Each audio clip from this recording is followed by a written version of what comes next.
माह सफ़र में काले चनों का सदका इस तरह दे दो, पूरा साल बलाओं के असरात से महफूज हो जाओगे। बिस्मिल्लाहिर्रहमानिर्रहीम।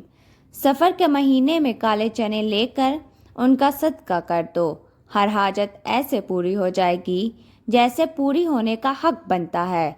दौलत मांगोगे, दौलत मिल जाएगी, जितनी मांगोगे उतनी मिल जाएगी। और अगर आप अपने किसी मकसद में कामयाब होना चाहते हैं तो कामयाबी आपके कदमों में होगी। आपकी हर दुआ कबूल हो जाएगी। अल्लाह ताला आपकी हर हाजत को इंशाअल्लाह ताला पूरी कर देंगे। दौलत, रिज्क, पैसा, किसी चीज़ की कमी बाकी ना रहेगी। बस आपने क्या करना है, आपने काले चने ले लेने हैं और सफ़र के महीने में किसी भी दिन बताए गए तरीके से सदका कर दें। नाजरीन, काले चनों का सदका आपने कैसे करना है और किन बातों का ख्याल रखना है, इसको जानने के लिए वीडियो को आखिर तक ज़रूर देखिएगा ताकि कोई भी ज़रूरी बात आपसे मिस ना हो जाए।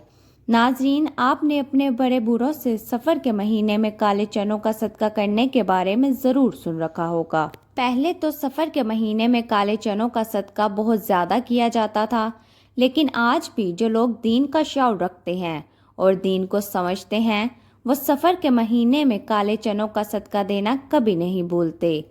माह सफ़र के अलावा बाकी जितने भी इस्लामी महीने हैं, इनमें सफ़ेद चीज़ों का सदका देना सबसे ज़्यादा अफजल रहता है, लेकिन सफ़र के महीने में सफ़ेद नहीं बल्कि काली चीज़ों का सदका देना ज़्यादा अफजल माना जाता है, क्योंकि सफ़र का महीना बाकी 11 महीनों की निस्बत बिल्कुल जुदा है। जैसा कि आपने भी सफ़र के महीने के बारे में ज़रूर सुन रखा होगा कि सफ़र के महीने में आसमान से बलाएँ नाजिल की जाती हैं।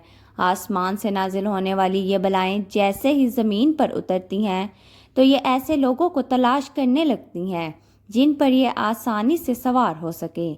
अब जिन लोगों ने सफ़र के महीने में सदका किया होता है और ख़ास कर काली चीज़ जिसे कि काले चनों का सदका किया होता है, तो ये बलाएँ किसी भी सूरत उस शख्स पर सवाल नहीं हो पाती। लेकिन ऐसे लोग जिन्होंने सदका नहीं किया होता, ये उन पर सवार हो जाती हैं और पूरे साल के लिए यानी आइंदा सफ़र का महीना आने तक उनके ऊपर ही सवार रहती हैं। आसमान से उतरने वाली हर बला अपने साथ कोई ना कोई मखसूस मुसीबत और परेशानियां लेकर आती है। जैसे कि कुछ बलाएं अपने साथ बीमारियां लेकर आती हैं, कुछ रिस्क की तंगी, कुछ बेबरकती, कुछ अचानक आने वाले हादसात, जबकि कुछ लड़ाई झगड़े अपने साथ लेकर आती हैं। अब अगर किसी शख्स पर एक ऐसी बला सवार हो जाए जो अपने साथ रिस्क की तंगी लेकर आई है, तो वो शख्स सख्त गुर्बत और रिस्क की तंगी का शिकार हो जाएगा। फिर वो शख्स जितनी मर्जी कोशिश कर ले, जो मर्जी हिकमत चला ले, कभी भी वो रिस्क और दौलत के हवाले से खुशहाल नहीं हो पाएगा। लेकिन अगर आप सफ़र के महीने में काले चनों का सदका कर देते हैं तो ना सिर्फ आप आसमान से नाजिल होने वाली इन तमाम बलाओं से महफूज हो जाते हैं, बल्कि सफ़र के महीने में काले चनों का सदका करने से जिस तरीके से अभी इस वीडियो में मैं आपको बताने जा रही हूँ, आपकी हर हाजत, हर दुआ, आपके दिल की भी जो भी ख्वाहिश है, इंशाअल्लाह ताला ऐसे पूरी होगी जैसे पूरी होने का हक बनता है। अगर आप दौलतमंद बनना चाहते हैं तो इंशाअल्लाह ताला आपके घर पैसा और रिस्क रखने की जगह नहीं होगी।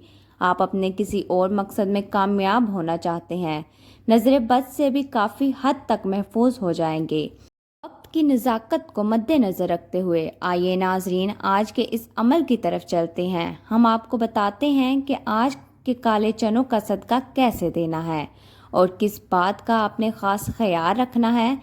लेकिन इससे पहले मैं काले चनों के बारे में बताऊं, इससे पहले वीडियो को लाइक कर दें और अगर अभी तक आपने इस चैनल को सब्सक्राइब नहीं किया तो खुदारा इस चैनल को भी सब्सक्राइब कर दें। चनों का सदका देने के लिए आपने बाज़ार से काले चने ले लेने हैं। 1 पाउच चने का सदका लाजमी करना है। चनों को लाने के बाद आपने काले चनों को पास रख लेना है। अपने पास रख लेने के बाद आप 3 बार सूरत कौसर पढ़ लें। जब पढ़ लेंगे उसके बाद आपने 3 बार ही सूरत नास पढ़ लेनी है। सूरत नास भी बहुत छोटी सूरत है, جب آپ 3 بار سورۃ ناس پڑھ لیں تو اس کے بعد آپ نے آخر میں 3 بار ہی سورۃ فلق پڑھ لینی ہے۔ یہ بھی بہت چھوٹی سورت ہے۔ ناظرین، سورۃ کوثر کے بارے میں تو میں آپ کو بتا ہی چکی ہوں کہ یہ قرآن پاک کی سب سے چھوٹی لیکن سب سے طاقتور سورت ہے، اور اس کی وجہ بھی آپ کو یہ پتہ ہے، کیونکہ اللہ تعالیٰ کی جانب سے نبی کریم صلی اللہ علیہ وآلہ وسلم کو یہ تحفہ تھی۔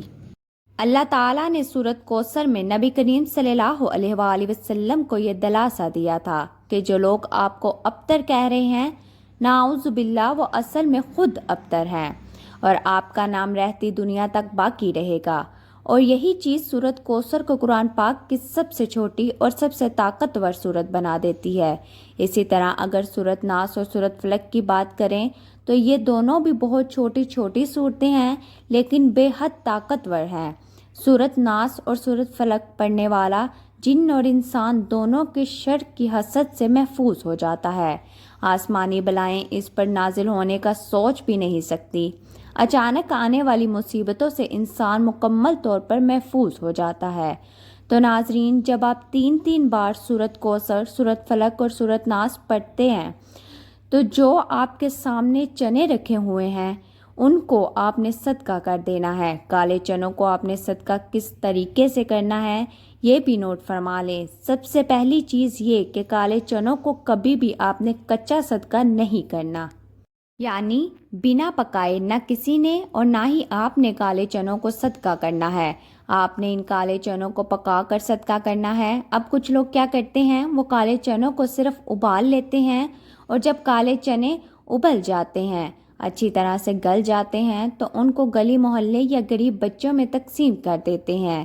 اگر آپ کالے چنوں کو چھوٹے چھوٹے ڈبوں میں ڈال کر بچوں میں تقسیم کریں تو بچے بہت شوق سے کھاتے ہیں۔ اسی طرح آپ ان کالے چنوں پر نمک وغیرہ ڈال کر اور ڈبے میں ڈال کر بھی بچوں میں تقسیم کر سکتے ہیں، یا آپ بھی کالے چنوں کو ابال کر تقسیم کر دیتے ہیں تو بچے وہ بھی خوشی خوشی لے لیتے ہیں اور غریبوں کو روٹی کے ساتھ کھلا دیتے ہیں۔ جیسے ہی آپ کالے چنوں کا صدقہ کر کے گھر میں داخل ہوں گے، آپ کو اپنی کھلی آنکھوں پر یقین نہیں ہوگا۔ آپ کے تمام بند راستے، آپ کی تمام مشکلات انشاءاللہ تعالیٰ ایسے دور ہونے لگے گی کہ آپ کو سمجھنا مشکل ہو جائے گا۔ آپ سارا سال مجھے دعائیں دیتے نہیں تھکیں گے۔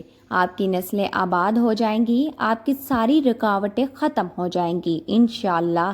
اللہ تعالیٰ سے دعا ہے کہ اللہ تعالیٰ میرا سنانا اور آپ کا سننا اپنی پاک بارگاہ الہی میں قبول و منظور فرمائے۔ آمین ثم آمین۔